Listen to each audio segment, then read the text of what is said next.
Omar Hilal, ambassadeur du Royaume du Maroc auprès des Nations Unies à Zulfilek. Il y a de cela quelques jours, 3 semaines, 3 semaines environ, je vous ai averti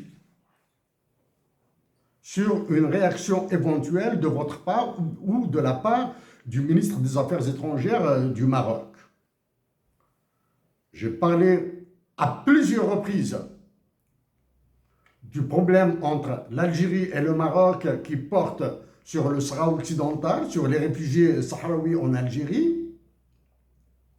J'ai proposé des solutions et ces derniers jours, vous êtes revenus non pas en termes diplomatiques, mais en termes d'insultes de mon pays, de ma patrie, l'Algérie. Je fais la différence entre l'État algérien et ma patrie, l'Algérie. Vous avez insulté la patrie Algérie, vous avez insulté la nation algérienne. Avant d'aller vers... je vous fais écouter ce que j'ai dit pour être très précis.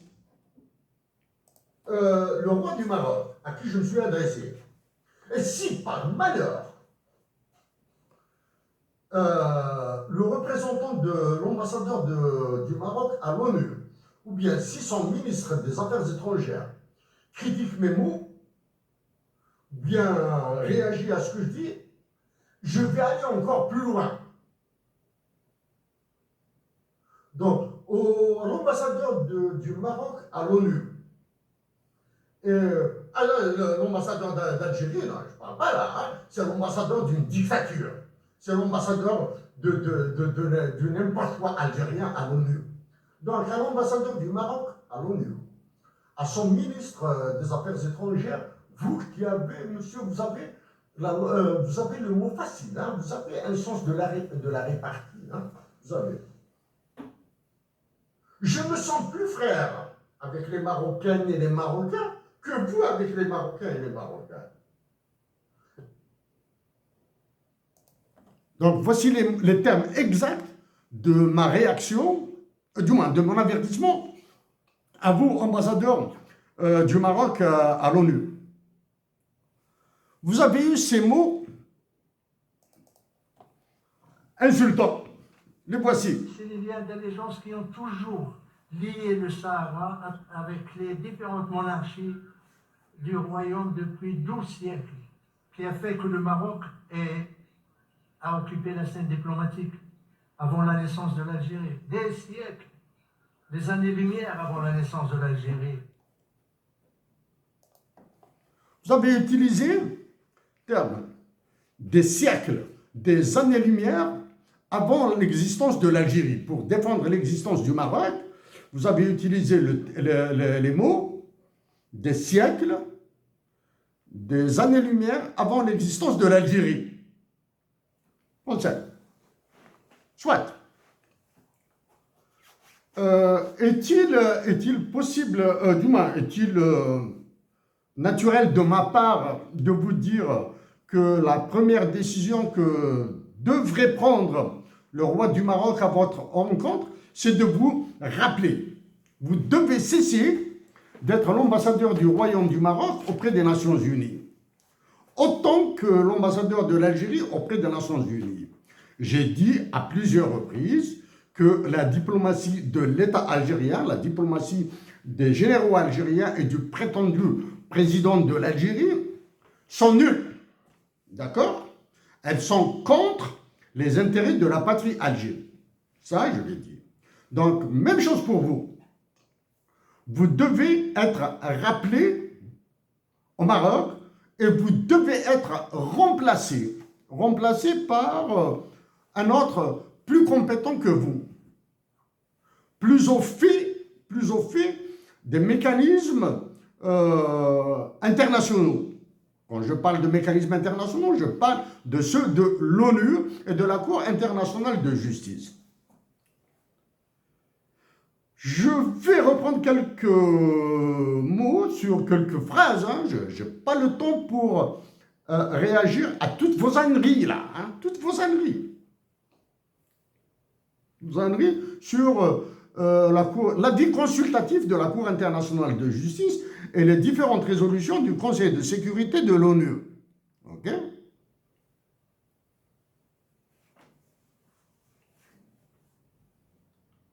Dans vos discours, dans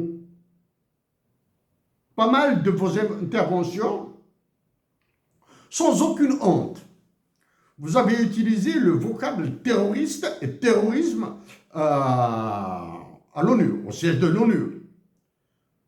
Vous devez savoir que ce mot est banni du droit international parce qu'il n'a pas de définition légale, il n'a pas de définition juridique. Ok? Vous avez dit, je reviens maintenant à l'insulte. L'insulte qui m'a pas écœuré, hein. Vu votre niveau, vous pourrez aller encore dans plus bas que ça, hein. L'État algérien n'a pas sur l'inexistence de l'État algérien. Dieu merci. Actuellement, il existe un État algérien. Donc, l'inexistence de l'État algérien avant 1962 est une preuve de la non-nécessité de la condition d'existence. L'existence d'un État n'est pas une condition nécessaire ni suffisante pour qu'un peuple arrache son indépendance. Okay? Pour qu'un peuple se libère. Pour qu'il le fasse, suffit de 3 volontés. L'existence de révolutionnaires,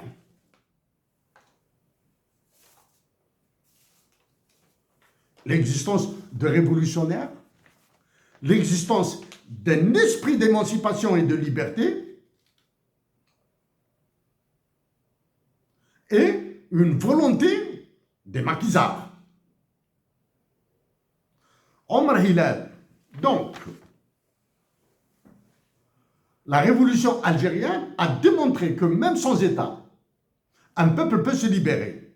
Pour cela, il faut une conscience d'appartenance à une terre et de propriété de cette terre. 2, un esprit de liberté et d'émancipation. Et 3, une volonté d'indépendance.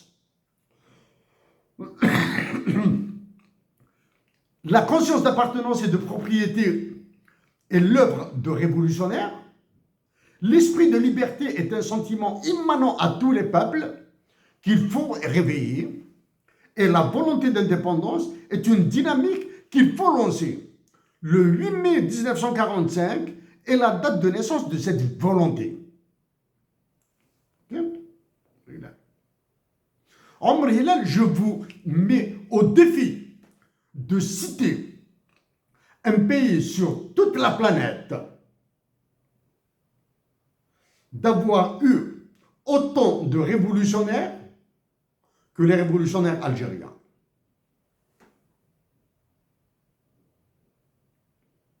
Omar Hilal, sans aucune honte, vous avez utilisé le mot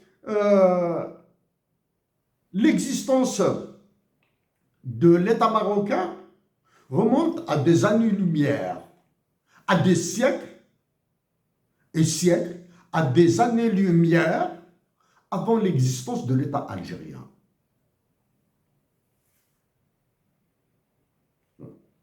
Savez-vous au moins ce que signifie une année-lumière? Une année-lumière,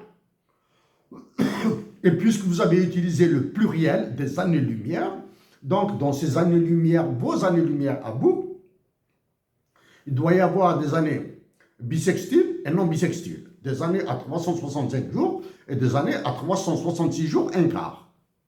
Okay? Donc pour trouver cette distance qui sépare l'existence de l'État marocain de l'existence de l'État algérien, il faut prendre toutes les années bissextiles Ensuite, prendre toutes les années non bissextiles, les multiplier par 366 ou 365 jours, multiplié par 24 heures, multiplié par 60 minutes, multiplié par 60 secondes. Ensuite, vous allez multiplier tout ça, ce nombre de secondes, par 300 000 km à la seconde pour trouver la distance. Sachant que la vitesse de la lumière est considérée comme étant approximativement égale à 300 000 km à la seconde, donc vous allez trouver une distance géométrique, une distance métrique entre l'existence des deux états. Okay?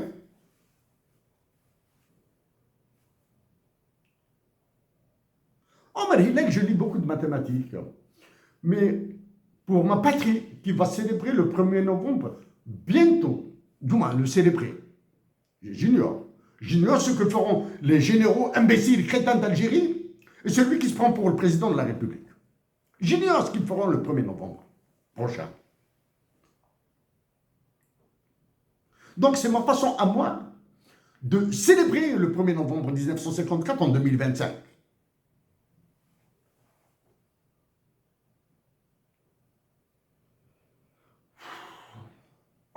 C'est tellement écœurant, les mots que vous avez utilisés, votre nullité est tellement écœurante que je suis gêné par ma réaction. Okay?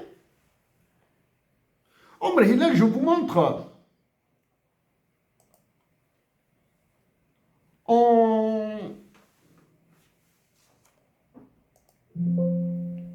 le 22 janvier 1943 à Casablanca. Franklin Delano Roosevelt, président des États-Unis d'Amérique à l'époque, avait dit Why does Morocco, inhabited by Moroccans, belong to France? Should land belong to France? When we have won the war, I will work with all my might and main to see that the United States is not withered into the position of accepting any plan that will further France's imperialistic ambitions. Ça, c'est ce qu'a dit Franklin Delano Roosevelt au roi du Maroc. Okay? En 2025, vous remettez vos conneries au devant. Avant d'aller sur des événements historiques, je vous informe que c'est une opportunité pour moi pour dire à la clique là de Xavier Drioncourt, à ces historiens de l'extrême droite française, à Benjamin Stora, de continuer à parler pour dire des conneries. L'un des drames de ma patrie, l'un des drames de mes frères du Maroc, l'un des drames de tous les Africains colonisés par la France, c'est de lire l'histoire écrite par la France sur leurs souffrances. D'accord? Ils doivent lire en anglais. Donc, avant de revenir sur ces éléments d'histoire et de revenir sur vos conneries, sur vos âneries, Omar Hilal, je vous dirai un peu ce que je pense. Il y a au début des années 90, j'ai raconté l'événement, je vais le reprendre. Début des années 90, rentrant de France, de Rouen, vers l'Algérie, vers ma patrie, vers mon pays.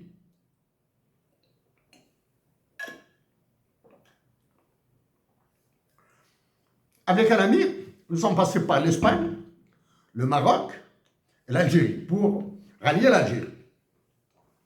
Nous avons débarqué de El Jazeera, nous avons débarqué à Tanger. Très bien. Procédure douanière liquidée vite fait, bien fait. Dis bien, hein. Procédure douanière liquidée vite fait, bien fait. Comme problème, rapidement. J'étais fatigué. Traverser toute la France et toute l'Espagne en voiture, c'est lourd. Et nous avons traversé la partie du Maroc pour rallier l'Algérie, la frontière du moins, pour rallier Oujda. Donc, le camarade du moins, l'ami qui était avec moi, nous étions 4 personnes dans la voiture. L'ami qui était avec moi a profité du jour, de la lumière du jour, pour conduire. Et la nuit, c'était mon tour de conduire. Je ne conduisais que la nuit. En reprenant la conduite, j'étais un village qui doit s'appeler l'Araïch, quelque chose comme ça. Donc nous avons mangé un petit bout là-bas rapidement, etc. C'était la nuit commençait à tomber, donc je commençais à conduire. C'était un gros véhicule puissant. Donc je commençais à conduire, donc les plaques de signalisation, je suivais. Il n'y avait pas ces histoires de cartes de map là. Moi, ne m'intéresse pas, papier ne m'intéresse pas, donc je suivais les plaques, etc. Je me suis retrouvé, la nuit, c'était la nuit, je me suis trompé à un carrefour, etc. Je me suis gouré de carrefour, je me suis retrouvé à Fès ou à Meknès. Fès ou Meknès, je ne me souviens pas très bien. Là. Des douleurs atroces au dos de conduite, à cause de la conduite. Je dois vous dire aussi que je roulais assez vite, donc les nerfs étaient bien serrés là.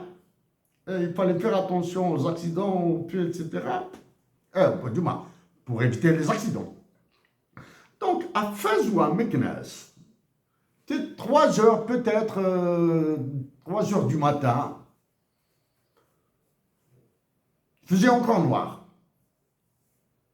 3 heures du matin, il fallait que nous reposions un petit peu.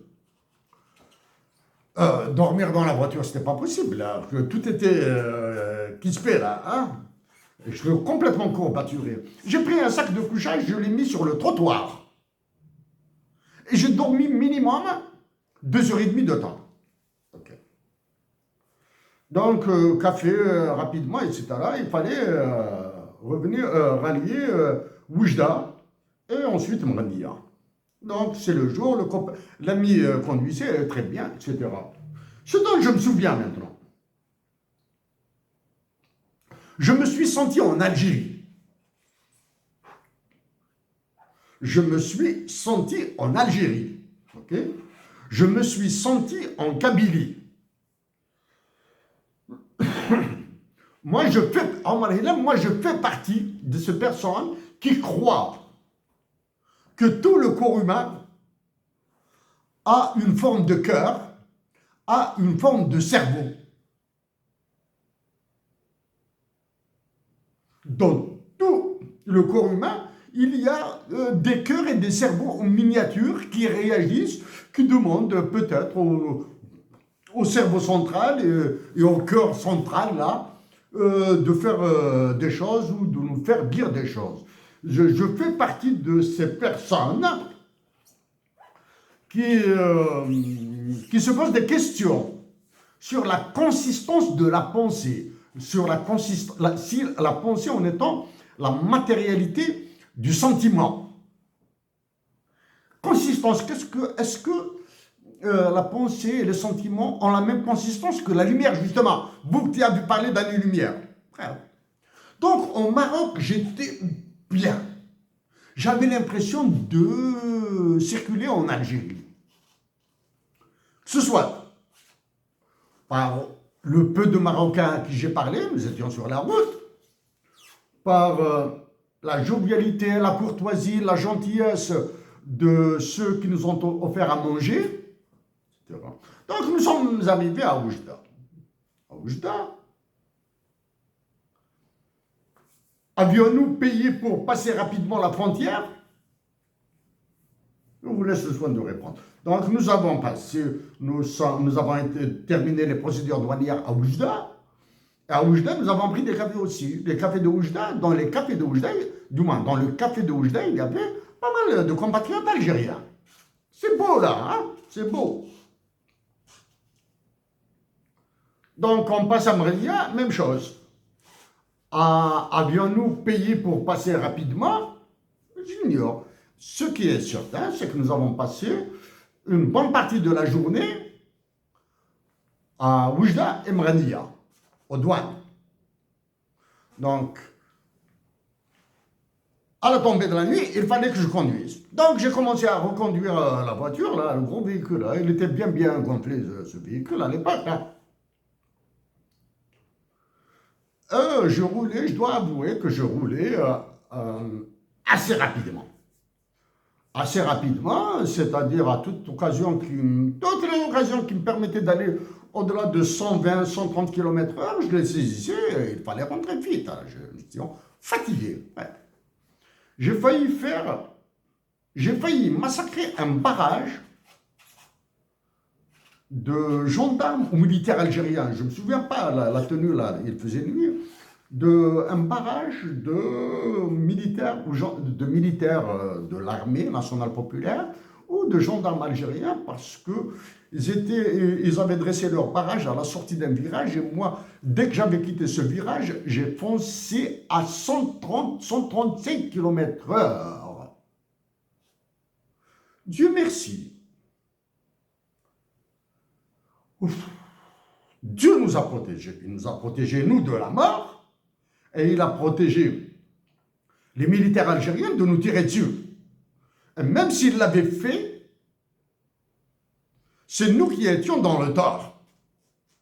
Venir à 10h30, 11h du soir environ, là, rentrer sur débouler sur un barrage à 130 km/h, c'était en 90-91. Donc voici un événement du Maroc. Malgré ça, hein, je garde une image fabuleuse du Maroc. Ça, c'est d'un côté. D'un autre côté,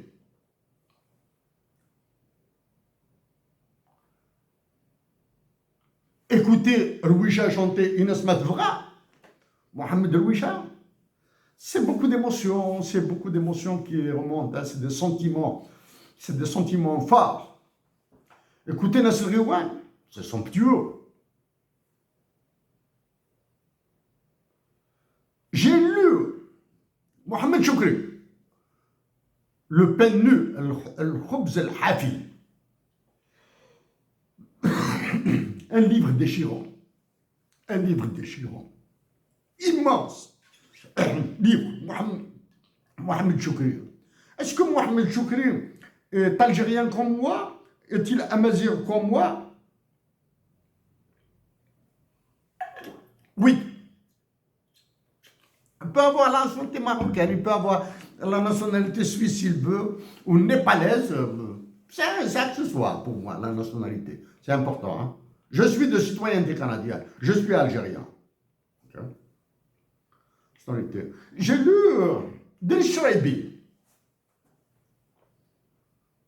Ah, c'est fabuleux.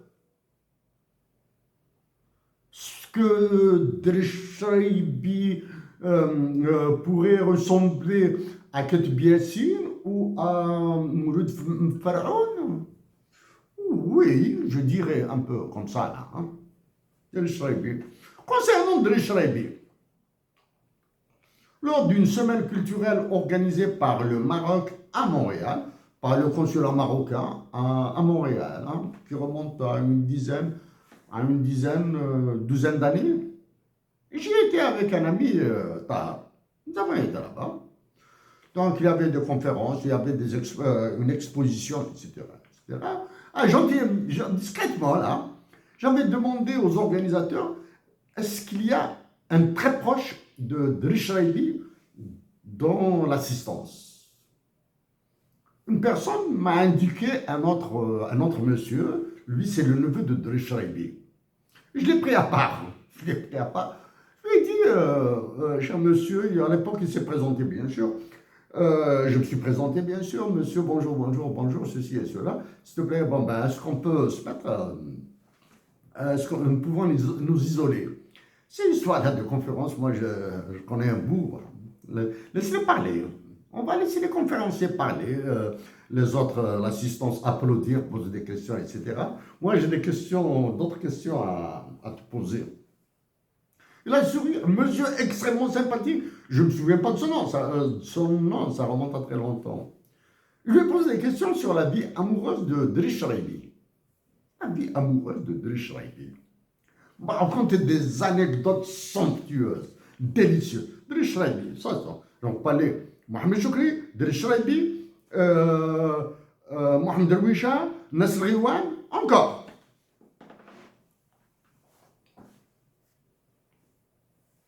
Un homme de théâtre algérien, dramaturge, qui s'appelle Mouhia, a reçu un prix de la part d'homme de culture marocain. C'est un ami à moi qui l'a ramené du Maroc pour le remettre à la famille de Mouhia en Algérie. Cet ami s'appelle Abdelatif Bounad. C'est à travers ça que nous devons lier le Maroc et l'Algérie. C'est à travers ça que nous devons lier la nation algérienne et la nation marocaine. Voilà. Donc voici mon Maroc à moi. Driss Amr Hilal.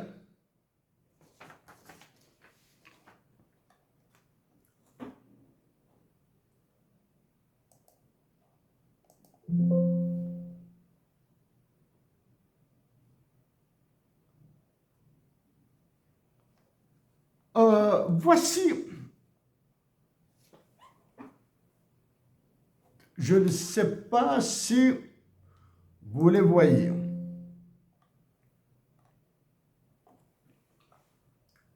Le 25 novembre 1955, la résolution du Conseil de sécurité de l'ONU, dans son article 909, a liquidé la question algérienne en moins de 30 secondes. Je lis.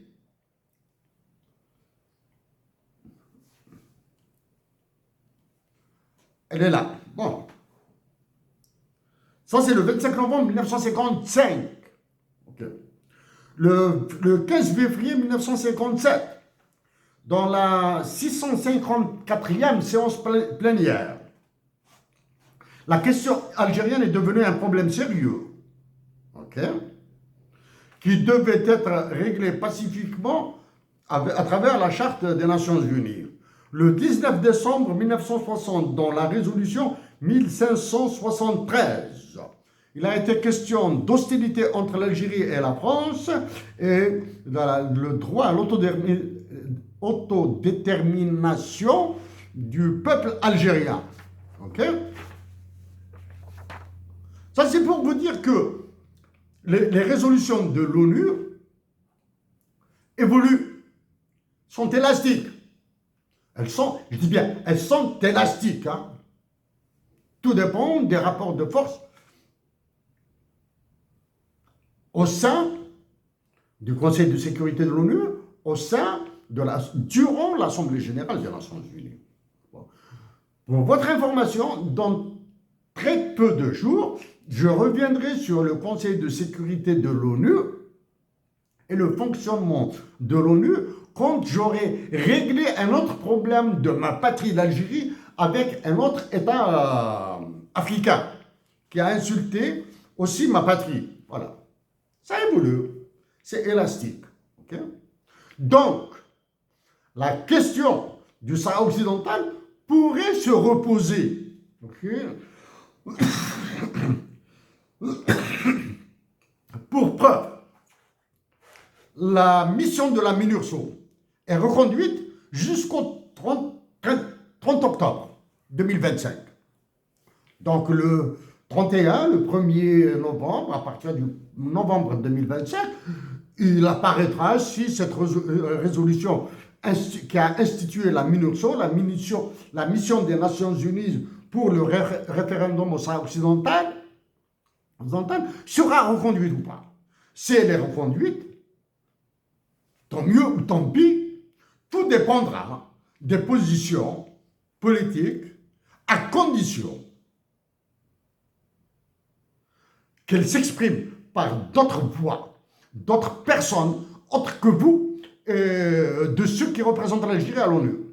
Vous et ceux qui représentent l'Algérie à l'ONU doivent être changés. Vous êtes une calamité. Et dès que vous avez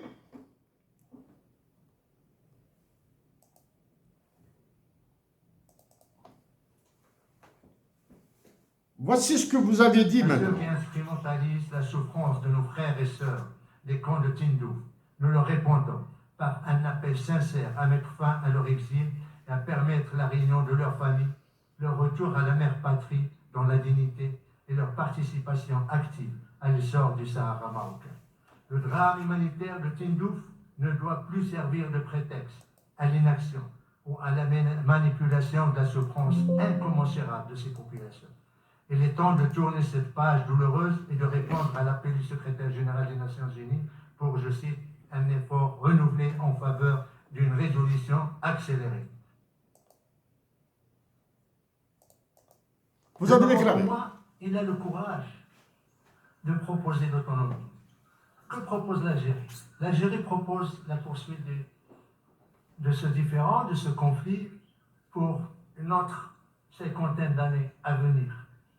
Ça veut dire maintenir les populations des camps emprisonnées. Ça veut dire obliger les enfants qui sont nés dans les camps de mourir dans les camps.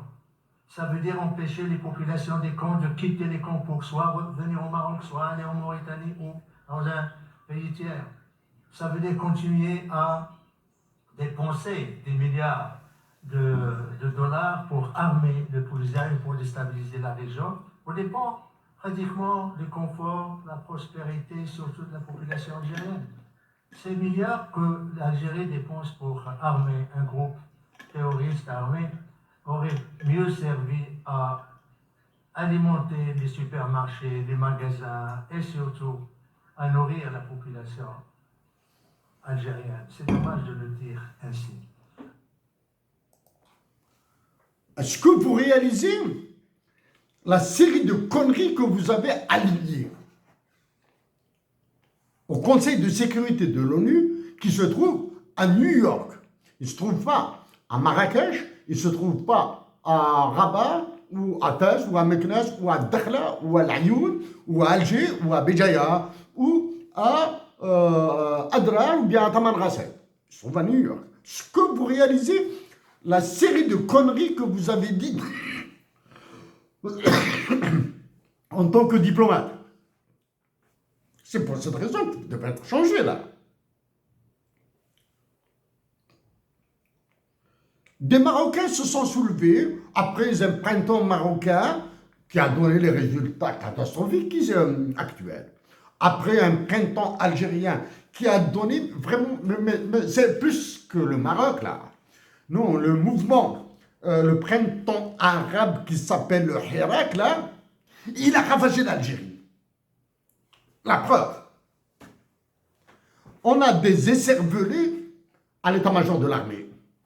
On a un milliard qui prétend être le chef de l'État. Maintenant, c'est ce mouvement Gen Z au Maroc, Génération Z. Ah, mes frères du Maroc, hein, je reviendrai sur ce mouvement quand je parlerai de mon pays, la patrie. Soyez sages. Arrêtez ce genre de manifestations.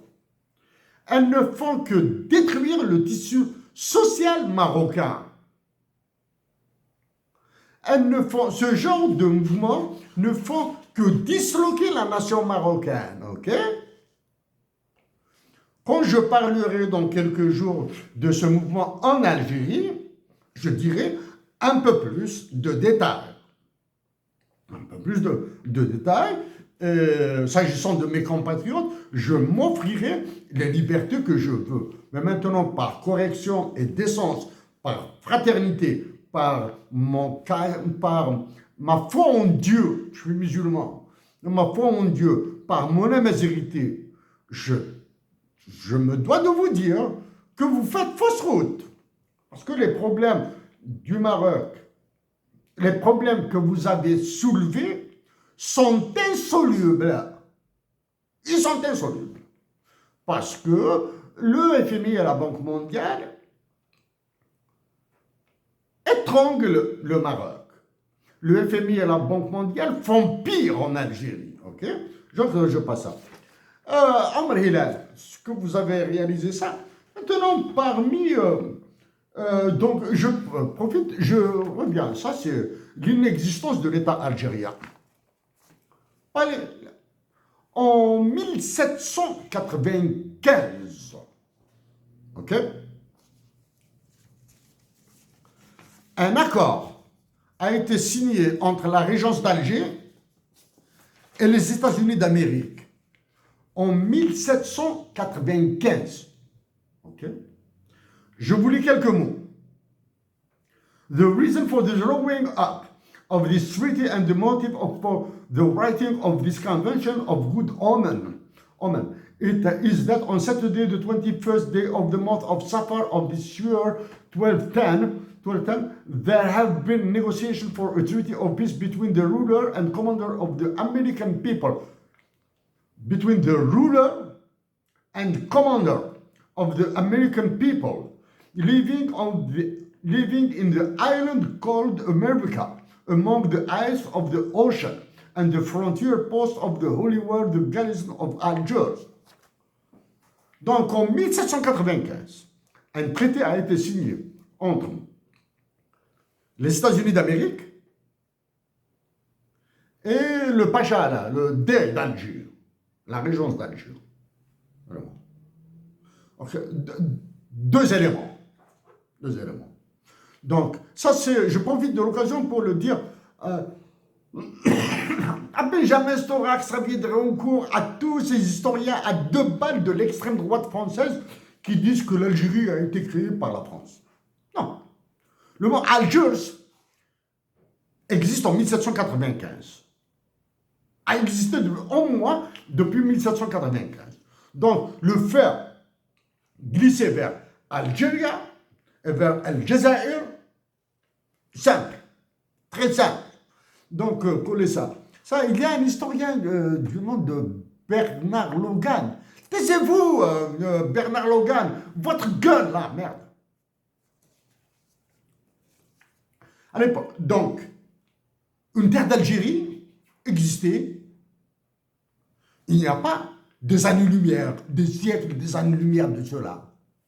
Il y avait une terre, il y avait un peuple. Okay? Les Turcs en Algérie, est-ce qu'ils ont occupé toute l'Algérie?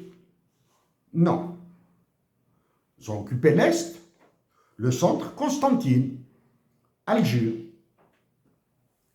l'Ouest, dont l'Oranie. La présence des Turcs en Kabylie est presque nulle. Okay? La présence des Turcs en Kabylie est presque nulle. Que dire de la présence turque chez les Mouzabites, dans le Titri, à Adrar, dans le Hogar? Que dire de la présence turque? Okay? Dans ce traité de 1795 signé entre le Dey d'Alger et the ruler of the United States, qu'est-ce qu'il y a? Hassan Pasha, may God grant to him what he wishes. Hassan Pasha, que Dieu lui offre ce qu'il souhaite. C'est à peu près les mots que vous utilisez quand vous parlez de Sa Majesté le roi Mohammed VI. Hassan Pasha, may God grant to him what he wishes, and in the presence of all the members of the Diwan, of the chiefs of the victorious garrison and of the victorious soldier, the peace treaty is concluded together with the contractual promise to give annually to the garrison of Algiers 12,000 gold pieces, encore change, etc. Chaque année, les États-Unis d'Amérique, qui à l'époque étaient considérés comme une île du Pacifique, c'est une île, en 1795, devaient payer à la régence d'Alger, à la garnison d'Alger, 12 000 pièces d'or. Ça, c'est en 1795. En 1795, qui était président des États-Unis d'Amérique? George Washington. George Washington était un imbécile. Ok. En 1795, combien d'États constituaient les États-Unis d'Amérique? Combien? 50? 35? 45? 70? 90? Non, 15. Vous voyez bien comment ont évolué les États-Unis d'Amérique. De 15, État en 1795, à 50 en 2025. OK? Ce pays qui n'existe pas là, cet État qui n'existe pas, l'Algérie, grâce à ses révolutionnaires, grâce à ses maquisards, a offert à une nation actuelle, à une nation algérienne et à l'humanité entière, actuellement, un pays aussi grand que l'Algérie. Croyez-vous que je laisserai cette propriété partir comme ça? Omar Hilal, j'utiliserai des termes plus diplomatiques, plus sages, etc., avec des personnes sages, avec des personnes qui utilisent des termes mesurés, avec des personnes qui maîtrisent le droit international. Pas avec vous, là. Si vous croyez que j'abandonnerai ma patrie, vous vous foutez le doigt dans l'œil jusqu'au coude.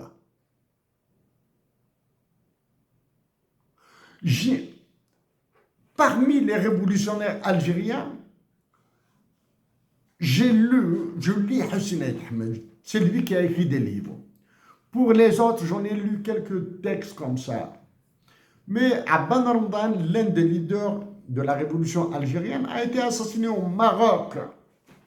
Par des Algériens, bien sûr. En parlant.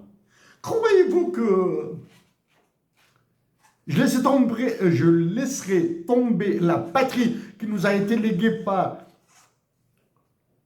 Hosni Ahmed et tous les maquisards là, inconnus? Jamais. Je ne laisserai jamais tomber cette terre défendue par Lounes Matoub. Lounes Matoub, artiste algérien, révolutionnaire algérien. Qu'est-ce que c'est que ça, artiste, non? Révolutionnaire algérien assassiné en 1987. Lounes Matoub fait une erreur. Il n'a pas chanté au Maroc, là. Il a fait une erreur, là. Bref. Je vais laisser ça. J'ai beaucoup de notes ici, hein. Beaucoup de notes, mais je préfère m'en passer de ces notes-là. Je préfère m'en passer. Omar Hilal, vous avez parlé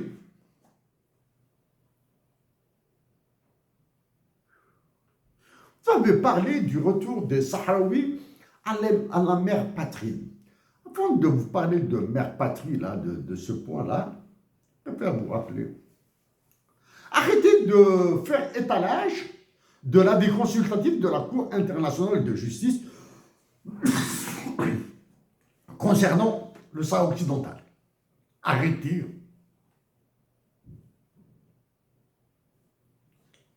Arrêtez de parler, secrétaire général des Nations Unies, Pérez, Antonio Guterres. Dans quelques jours, je parlerai de la réforme du Conseil de sécurité que je maîtrise mieux que vous, là. Je peux vous enseigner, là. J'ai travaillé sur la réforme du Conseil de sécurité de l'ONU. Arrêtez de parler de ces histoires-là. Allez-y vers des volontés politiques, là. C'est des volontés politiques. Vous me diriez, bien sûr. Bien sûr. La nation algérienne doit être massacrée comme l'a été la nation libyenne. Ça, c'est une certitude. C'est dans les plans. Ça, c'est dans les plans de l'OTAN. la nation algérienne doit être massacrée comme l'a été la nation syrienne, c'est certain. La nation algérienne doit être massacrée comme, comme le sont les populations soudanaises, ça c'est dans les plans. C'est naturel. Est-ce que l'Algérie sera disloquée? Oui. Omar Hilal.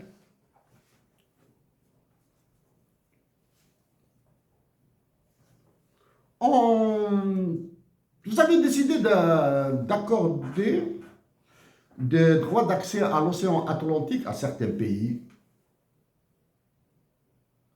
Est-ce le résultat d'une résolution de l'Assemblée générale des Nations unies? Non.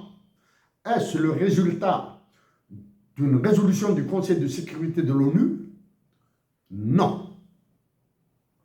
Est-ce que c'est le résultat de certains amendements qui doivent être apportés au traité sur les mers des Nations unies? Oui. Mais qui a fait cette proposition? J'ignore. Je me suis documenté sur ça. Je l'ignore, je ne l'ai pas trouvé. C'est moi qui ai fait cette proposition le 15 avril 2014 à l'Université de Montréal. Okay. Dans quel cadre? Dans le cadre d'une conférence que j'avais donnée à l'époque sur les impacts économiques de Tamazight. Et cette conférence, je l'ai donnée grâce à une femme qui m'a poussé dedans. Justement, en parlant de la majorité, Omar Hilal, c'est pas à vous, c'est juste comme ça, hein, c'est une façon de le dire. Ça, c'est une question à mes frères et sœurs du Maroc. Que pensez-vous d'un hymne national, d'un hymne régional en tamazight et en arabe? Pour la Tunisie, pour la Libye, la Tunisie, l'Algérie, le Maroc et le Sahara occidental. En tamazight et en arabe. Un hymne régional. Nous allons innover. L'Afrique du Nord va innover. Que pensez-vous de ça? Le Maroc a connu un événement majeur, planétaire. La création de l'OMC en 1995, le 1er janvier 1995, suite à la réunion de Marrakech de 1994. Sur la création de l'OMC, vous pouvez jeter un coup d'œil sur la présentation que j'ai faite à Montréal. Okay? C'est un événement planétaire. Création de l'Organisation mondiale du commerce à Marrakech. Bon, il y a la formalisation, c'est aux États-Unis.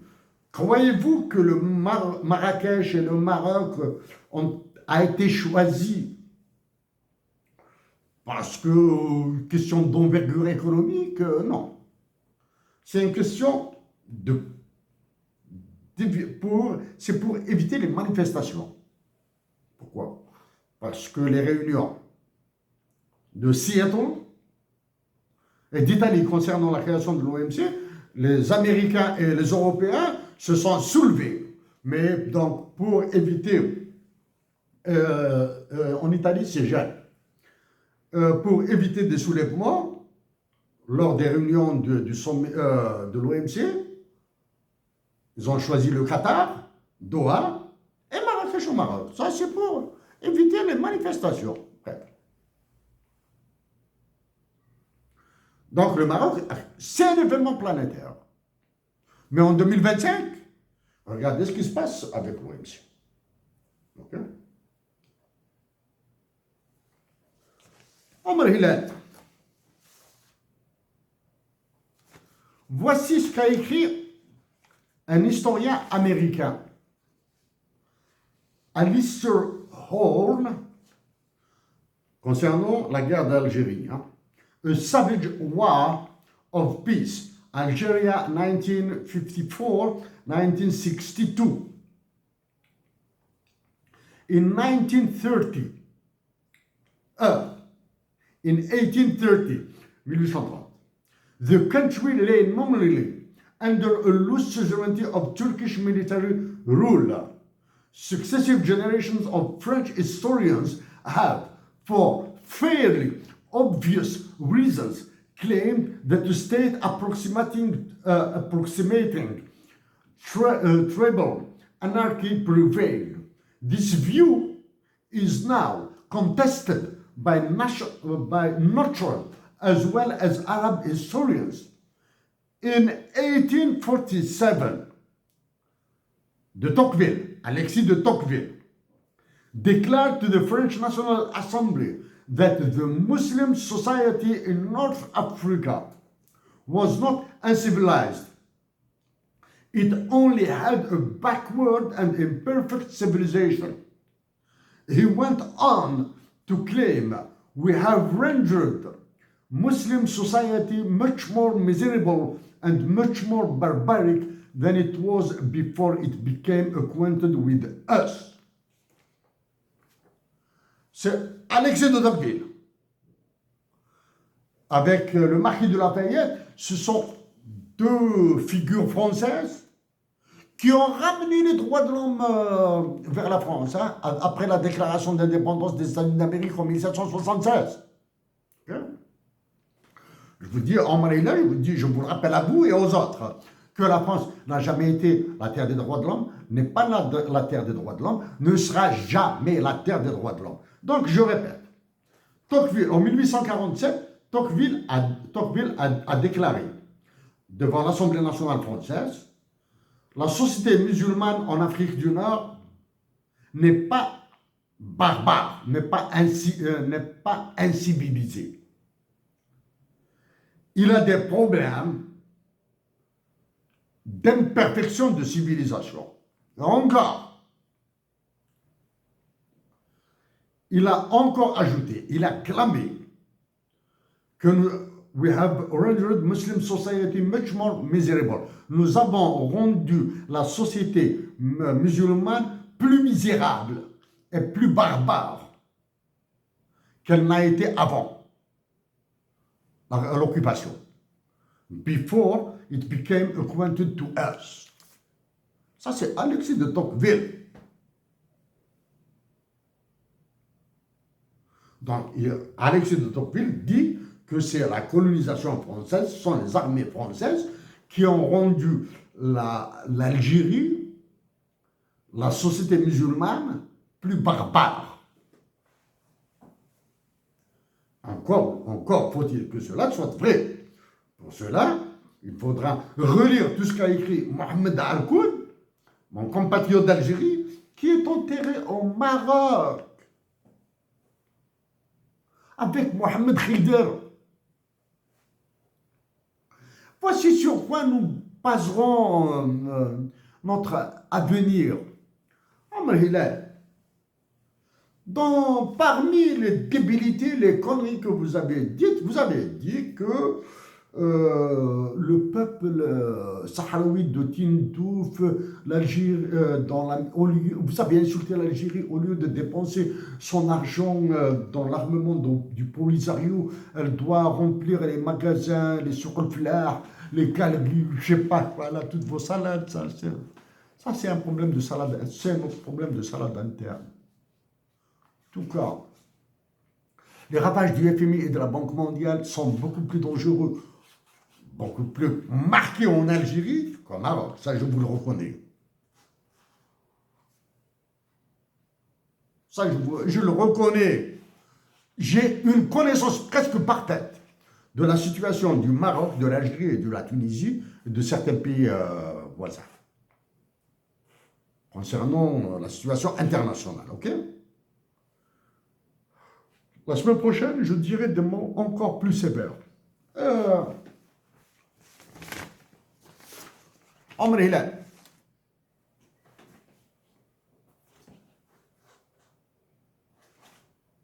Le Maroc et l'Algérie, du moins l'Algérie, ceux qui prétendent diriger l'Algérie, là,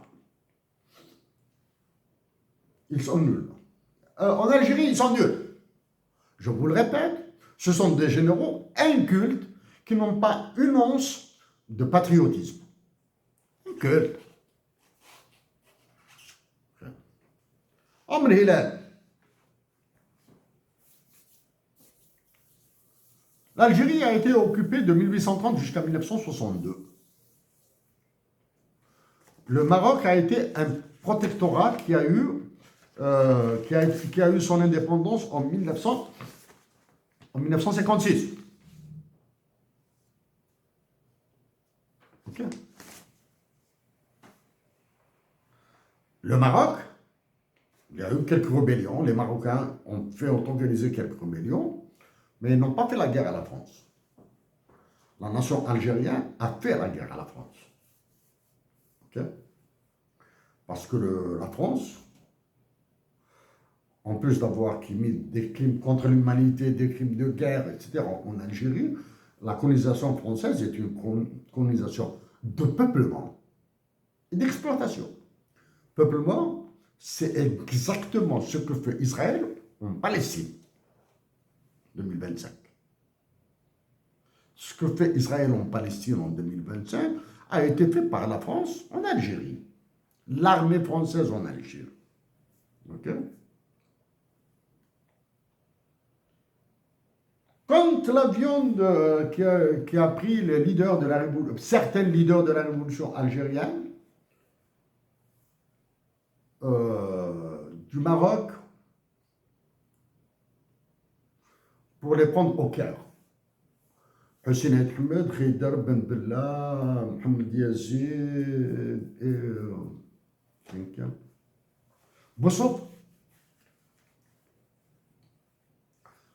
Il a été détourné.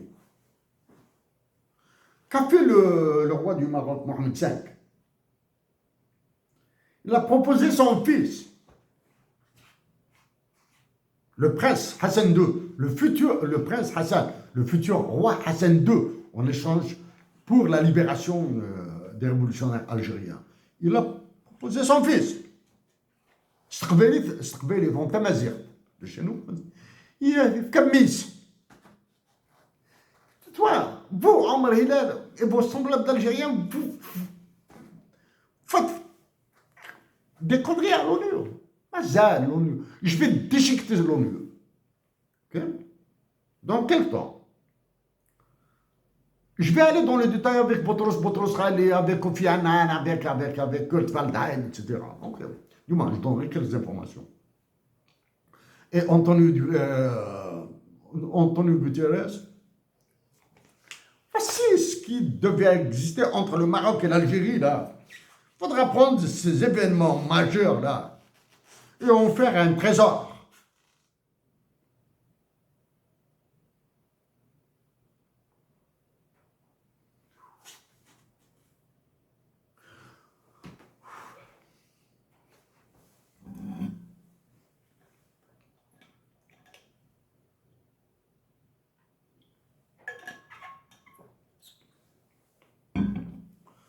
En plus de ce qu'a dit Franklin Delano Roosevelt en 1943 à Casablanca, en plus du comportement de Charles de Gaulle en Algérie, le général Charles de Gaulle, il a ravagé toute l'Afrique. Il y a actuellement, en 2025, il y a votre roi, le roi Emmanuel Macron. Je voulais être modéré dans mes mots. Je veux être modéré dans mes mots. Ce n'est pas possible. Je dois les dire comme ça. Emmanuel Macron se joue de la France. Vous avez la preuve. Il dissout l'Assemblée, il nomme des premiers ministres, des premiers ministres démissionnent, des gouvernements sortent, il remet un autre, etc., etc.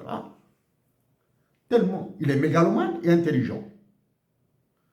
Son intelligence dépasse toutes ces conneries-là, de Mélenchon and coup. Dépasse son intelligence.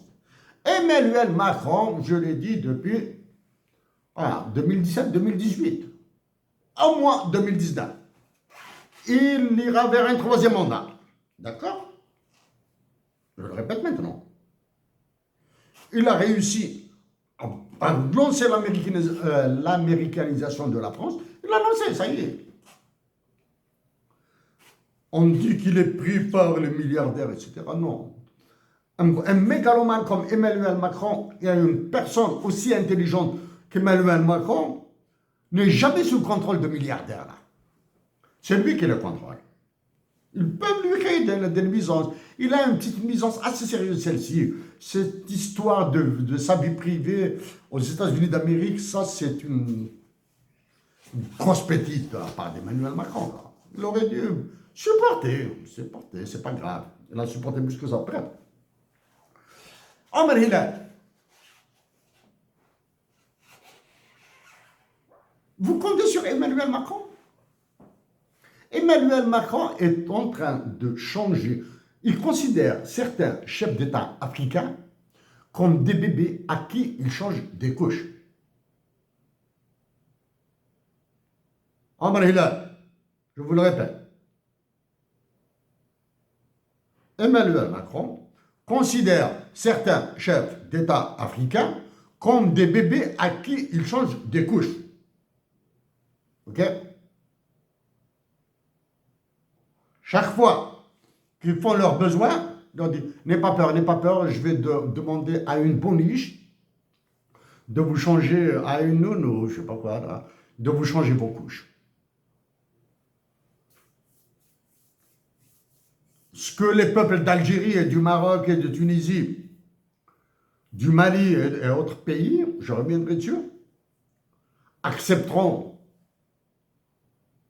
encore plus longtemps cette situation, je ne pense. J'ai peur que oui, parce que ce sont des dictatures militaires. Okay? Est-ce que la nation algérienne acceptera cet état de fait? Je ne le pense pas. Omar Hilal, dorénavant, j'éviterai ce genre de notes. Et encore, je suis passé dessus là. Hein. Si vous revenez encore, je reviendrai. Omar Hilal, maintenant, solution. J'avais proposé de faire une opération politique, technique, de demander aux Sahraouis qui sont à Tindouf et en Algérie de choisir de partir au Maroc, au Sahara occidental, de rester en Algérie ou bien de repartir vers le Sahara occidental. Ça, c'est une grosse opération dans laquelle, qui doit être pilotée par l'Organisation des Nations Unies avec le HCR, le Haut Commissariat aux réfugiés et toutes les mécaniques là. Hein, toutes les mécaniques là. Je n'ai pas le temps de vous parler de ces mécaniques de DDR. Okay? De peacemaking, de peace building, de peacekeeping. Je n'ai pas le temps de vous parler de tout ça. Hein? Oui, vous l'avez dit. Vous avez dit que le Maroc est prêt à accueillir, on va encourager le retour à la mère patrie des Sahraouis qui souffrent à Tindouf, etc. Toutes les conneries que vous avez débutées. Est-ce que cette proposition a été faite par l'Assemblée générale des Nations unies? Non. Est-ce que cette proposition de solution a été faite par le Conseil de sécurité de l'ONU? Non. Les deux réponses sont non et non. Okay? Qui a fait cette proposition? C'est un Algérien. C'est moi.